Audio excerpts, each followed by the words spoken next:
बच्चों, आज पाठ 3 भूगोल में अपवाह कक्षा 9 के लिए ये पढ़ा रहे हैं। इसको ध्यान से सुनेंगे और ये भूगोल में अपवाह है। भूगोल में अपवाह शब्द का प्रयोग किसी नदी तंत्र की व्यवस्था करने के लिए किया जाता है। नदी तंत्र द्वारा जितने क्षेत्र में जल ग्रहण किया जाता है उस क्षेत्र को संबंधित नदी तंत्र अपवाह क्षेत्र अथवा अपवाह द्रोणी कहते हैं। जल विभाजक द्वारा 2 अपवाह द्रोणियों का विभाजन होता है और जल विभाजक के अंतर्गत वहाँ वर्षा जल का विभाजन करने वाली पर्वत श्रेणियाँ और पठार आते हैं। विश्व की सबसे बड़ी अपवाह द्रोणी अमेजन नदी की मानी जाती है। भारत में सबसे बड़ी अपवाह द्रोणी गंगा नदी है। इसमें चित्र दिखाया गया धारा और धारा ए बे जल विभाजन का चित्र है। इसको आप देखें। अप्रवाह प्रतिरूप। अप्रवाह प्रतिरूप अपवाह प्रतिरूप की धाराएं एक निश्चित प्रतिरूप को निर्मित करती हैं। उस क्षेत्र की भूमि की ढाल, जलवायु संबंधी अवस्थाओं तथा अध-स्थित शैल संरचना पर आधारित होते हैं। अपवाह प्रतिरूप को निम्नलिखित 4 भागों में व्यक्त किया गया है। वो 4 भाग हैं: द्रुमाकृतिक अपवाह, जलीनुमा अपवाह, आयताकार अपवाह, अरीय अपवाह। चारों के चित्र दिखाए गए हैं, इनको ध्यान से देखेंगे। द्रुमाकृतिक अपवाह यानी प्रतिरूप धाराएं किसी स्थान से भूस्थल के ढाल के अनुरूप बहती हैं। जब द्रुमाकृतिक प्रतिरूप का निर्माण होता है, इस प्रतिरूप में मुख्य धारा और उसके सहायक नदियां एक वृक्ष की शाखाओं की भांति प्रतीत होती हैं। जालीनुमा अपवाह प्रतिरूप जब सहायक नदियां मुख्य नदी के समकोण पर मिलती हैं तब जालीनुमा प्रतिरूप का निर्माण करती हैं। जालीनुमा प्रतिरूप वहाँ विकसित होता है जहाँ कठोर और मुलायम चट्टानें समानांतर पाई जाती हैं। तीसरा, आयताकार अपवाह प्रतिरूप। यह प्रतिरूप प्रबल संबंधित शैलीय भूभाग पर विकसित होता है। चौथा, अरीय अपवाह प्रतिरूप। यह प्रतिरूप जब विकसित होता है तब केंद्रीय शिखर अथवा गुंबद जैसी संरचना विभिन्न दिशाओं में प्रवाहित होने लगती हैं। विभिन्न प्रकार के अपवाह प्रतिरूप एक ही प्रवाह द्रोणी में मिल जा सकते हैं। तो ये चारों का आपको चित्र भी दिखाया गया है। इस चित्र को आप देखेंगे और ध्यान से और इसी के अनुरूप कार्य करेंगे। इससे आगे जो भारत में अप्रवाह तंत्र है वह भौगोलिक आकृतियों के अनुसार भारत में अपवाह तंत्र 2 प्रकार के में विभक्त किया जा सकता है: हिमालय की नदियाँ और प्रायद्वीप नदियाँ। भारत के 2 प्रमुख प्रौद्योगिक भौगोलिक क्षेत्रों में उत्पन्न होने के कारण हिमालय तथा प्रायद्वीप नदियाँ एक दूसरे के अलग। हिमालय की अधिकांश नदियाँ 12मासी नदियाँ होती हैं। इनमें वर्ष भर जल रहता है क्योंकि इन्हें वर्षा के अतिरिक्त ऊंचे पर्वतों से पिघलने वाले बर्फ अथवा हिमधारा भी जल प्राप्त होता है। हिमालय की 2 प्रमुख नदियां सिंधु तथा ब्रह्मपुत्र पर्वतीय श्रृंखला के उत्तरी भाग से निकलती हैं और इन नदियों में पर्वतों को काटकर गार्जों का निर्माण किया जाता है। हिमालय की नदियां अपने उत्पादित स्थान से लेकर समुद्र तक लंबे रास्ते को तय करती हैं। ये अपने मार्ग को ऊपरी भाग में तेज अप्रदान क्रिया करती हैं तथा अपने साथ भारी मात्रा में सिल्ट बालू संवहन करती हैं। मध्य एवं निचले भागों में ये नदियाँ विसर्प, गोखुर झील अपने बाढ़ वाले मैदानों में बहुत सी निक्षेपण आकृतियों का निर्माण करती हैं। इसमें भी एक चित्र दिखाया गया है कहाँ कहाँ किस तरीके से गोखुर झील बनती है, निचला भाग कौन सा होता है, डेल्टा, विसर्प, मध्य भाग, उत्तरी भाग, नदी का स्रोत। इस चित्र के अनुसार इस व्यवस्था को आप देखिए जो नदी बहती हैं। प्रायद्वीप की अधिकतर नदियाँ मौसमी होती हैं क्योंकि इनका प्रभाव वर्षा के जल पर निर्भर करता है। शुष्क मौसम में बड़ी नदियों का जल भी घटकर छोटी छोटी धाराओं में बहने लगता है और हिमालय की नदियों की तुलना में प्रायद्वीप नदियों की लंबाई कम तथा छिछली हुई हैं। प्रायद्वीप नदियों में से कुछ केंद्रीय उच्च भूमि से निकलती हैं तथा पश्चिम की ओर बहती हैं। प्रायद्वीप भारत की अधिकतर नदियाँ पश्चिमी घाट से निकलती हैं और बंगाल की खाड़ी की ओर बहती हैं। हिमालय की नदियाँ, इस प्रकार से जो हिमालय की नदियाँ हैं, सिंधु, गंगा, ब्रह्मपुत्र हिमालय से निकलने वाली मुख्य नदियाँ हैं।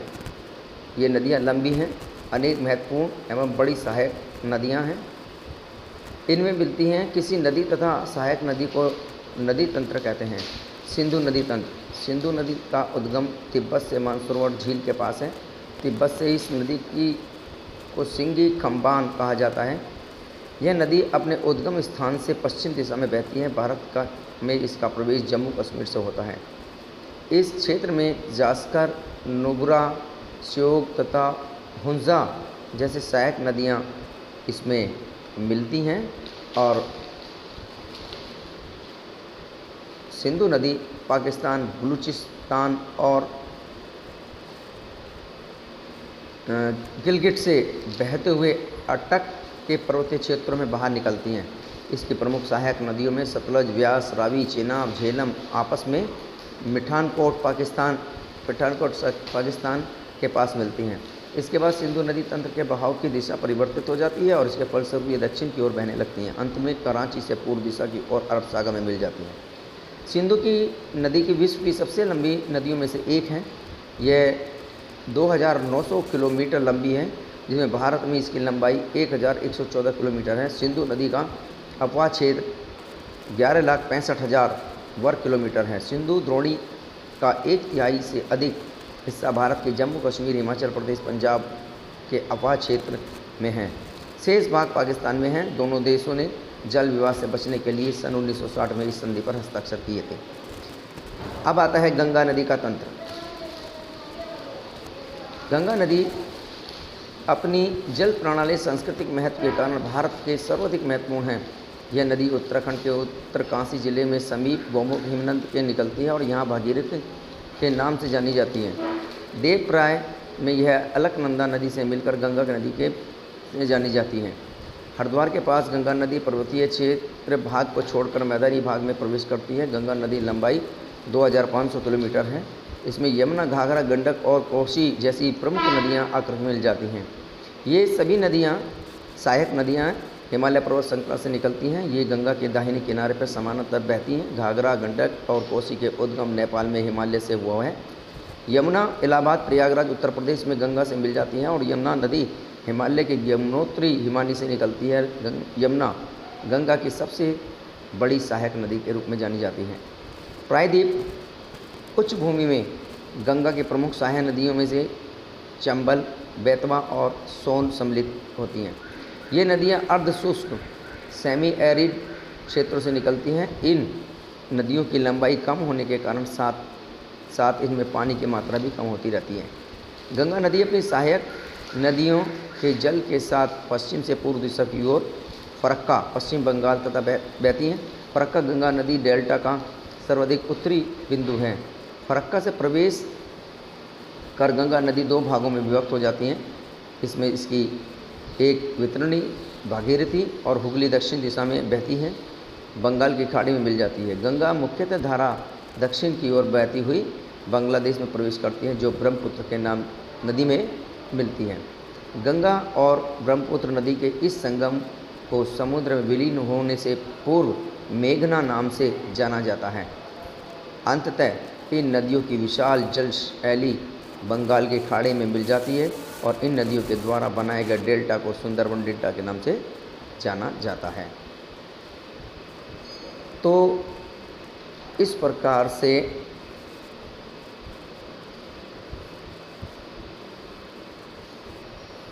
जो अभी बताया गया है, इससे आगे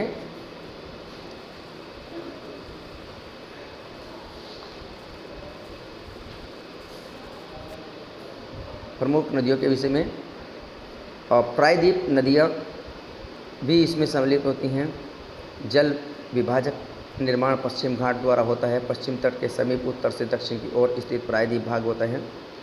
तो इनमें नदियों में महानदी गोदावरी, कृष्णा, कावेरी पूर्व दिशा की ओर बहती हैं, बंगाल की खाड़ी में गिरती हैं। ये नदियाँ अपने मुहाने पर डेल्टा का निर्माण करती हैं। पश्चिम घाट के पश्चिम दिशा में बहने वाली अनेक छोटी छोटी नदियाँ और होती हैं।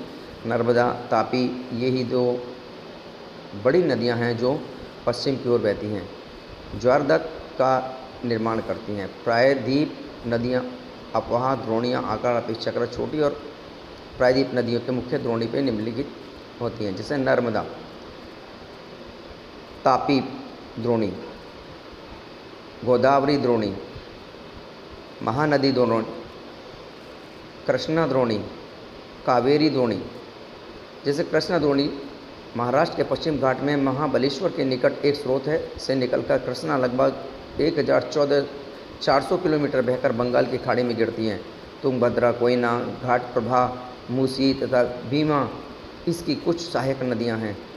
इसकी द्रोणी महाराष्ट्र, कर्नाटक तथा आंध्र प्रदेश में मिलती हैं।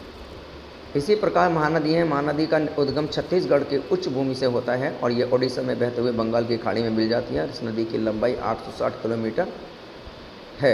इसकी अपवाह द्रोणी महाराष्ट्र, छत्तीसगढ़, झारखंड, ओडिशा में है। इसी प्रकार गोदावरी नदी, गोदावरी सबसे प्रायद्वीप नदी, यह महाराष्ट्र के नासिक जिले से पश्चिम घाट के ढालों में निकलती है और इसकी लंबाई 1500 किलोमीटर यह बंगाल की खाड़ी से गिरती है। प्रायद्वीप नदियों में इसका अपवाह तंत्र सबसे बड़ा है और द्रोणी महाराष्ट्र नदी द्रोणी का 50% भाग है। मध्य प्रदेश, ओडिशा तथा आंध्र प्रदेश के स्थित गोदावरी में अनेक सहायक नदियाँ मिलती हैं, जैसे पूर्णा, वर्धा, प्रणिहंता, मांजरा, वैनगंगा तथा पैनगंगा। इनमें से मांजरा, वैनगंगा, पैनगंगा ये 3 सहायक नदियाँ बहुत बड़ी हैं। बड़े आकार और विस्तार के कारण गोदावरी को दक्षिण गंगा भी कहा जाता है। इसी प्रकार नर्मदा का उद्गम मध्य प्रदेश के अमरकंटक पहाड़ी के समीप है। यह पश्चिम की ओर एक ब्रह्मस घाटी में बहती है। समुद्र तक पहुंचने के लिए क्रम से यह नदी बहुत ही दर्शनीय स्थलों को निर्मित करती हैं। जबलपुर के समीप संगमरमर के शैलों से यह नदी गहरे गॉर्ज पर गिरती है। जहाँ नदी तीव्र ढाल से गिरती है वहाँ धुआंधार प्रपात निर्मित करती हैं।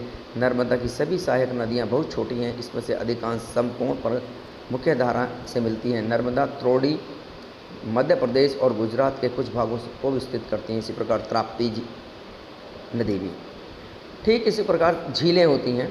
ये झीलें जो पृथ्वी की सतह के गर्त वाले हिस्से में यहाँ एकत्रित हो जाता है तो उसे झील कहते हैं। विशाल आकार वाली झीलों को समुद्र कहा जाता है, जैसे कैस्पियन सागर, मृत सागर और अरल सागर। अधिकांश झीलें स्थायी होती हैं। कुछ में केवल वर्षा ऋतु में पानी होता है। अंतर्देशीय अफवाह वाले अर्धशुष्क क्षेत्रों में द्रोणी वाली झीलें उदाहरणतः कुछ ऐसी झीलें हैं जिनका निर्माण हिमानियों तथा बर्फ की चादरों क्रिया करता है और इसके अतिरिक्त कुछ वायु नदियाँ मानवीय क्रिया विधियों के द्वारा भी झीलें बन जाती हैं। भारत में कई प्रकार की झीलें पाई जाती हैं। ये खोकर झील, लैगून झील, मौसमी, कृत्रिम झील आदि कुछ महत्वपूर्ण झीलें हैं जो यहाँ बन जाती हैं। तो मौसमी झील मीठे पानी की झील भी होती है। मीठे पानी की अधिकांश झीलें हिमालय क्षेत्र में हैं और इनमें निर्माण मुख्यतः हिमानी द्वारा होता है। हिमानी नदियाँ द्वारा गहरी द्रोणी में बनने वाली इस प्रकार की झीलों का निर्माण करती हैं तथा बाद में हिम पिघलने से ये द्रोणियाँ भर जाती हैं। और विपरीत जम्मू कश्मीर स्थित वूलर झील भूभाग क्रियाओं के निर्मित झील हैं। यह भारत की सबसे बड़ी और मीठे पानी की प्राकृतिक झील है। मीठे पानी की अन्य महत्वपूर्ण झीलों में डल झील, नैनीताल, भीमताल, लोकटह तथा बड़ा पानी आदि हैं। मानव निर्मित कृत्रिम झील भी मानव आवश्यकताओं की पूर्ति के लिए निर्मित झील को मानव निर्मित कृत्रिम झील कहते हैं। इसका एक उदाहरण गुरु गोविंद सागर हिमाचल प्रदेश में है।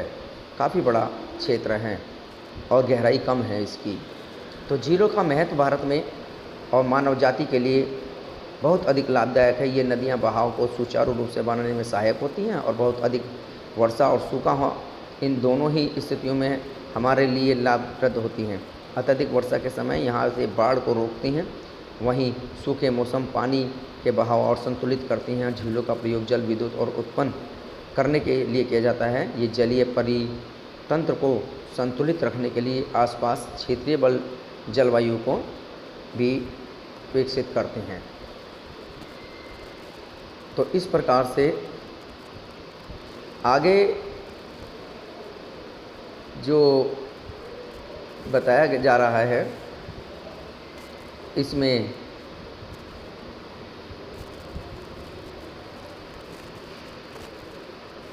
कुछ झीलों से संबंधित प्रश्न हैं, जैसे एटलस की सहायता से प्राकृतिक तथा मानव निर्मित झीलों की सूची बनाइए। तो उन झीलों की एक्टिविटीज़ में जो है करेंगे आप इस काम को, और उन झीलों की जो प्राकृतिक झीलें और जो मानव द्वारा निर्मित झीलें उनकी एक लिस्ट बनाइए अलग अलग आमने सामने। जैसे प्राकृतिक झीलें दिखाई गई हैं वूलर, डल, नैनीताल, भीमताल, लोकताल, वाराणसी, चिल्का, सांबर, पुलकित, ये प्राकृतिक झीलें हैं। और जो मानव के द्वारा निर्मित झीलें बनाई गई हैं उन झीलों में जैसे गोविंद सागर, राणा प्रताप सागर, माता टीला, नागार्जुन सागर, हीराकुंड, ये मानव निर्मित झीलें हैं। नदियों की अर्थव्यवस्था किस प्रकार से होती है, नदी प्रदूषण क्या होता है, इन सब चीज़ों को इसमें दिखलाया गया है।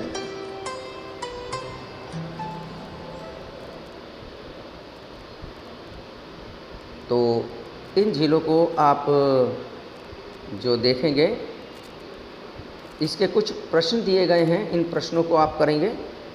ये प्रश्न इसमें इसके साथ उत्तर भी दिए गए हैं। और यहाँ पर ज्वारमुख, डेल्टा, गोमुखी, विसर्ब, अंतर्देशीय गुम्फित नदियाँ ये दिखाई गई हैं। तो इनको आप करेंगे, उनके प्रश्न दिए गए हैं, उन प्रश्नों को भी आप करेंगे, उनके साथ में उत्तर भी दिए गए हैं। तो इन प्रश्न और उत्तर दोनों को आप अपनी कॉपी में करेंगे और करके एक फ़ोटो सेंड करेंगे जिससे कि आप क्या कार्य कर रहे हैं इसका भी पता चल सके।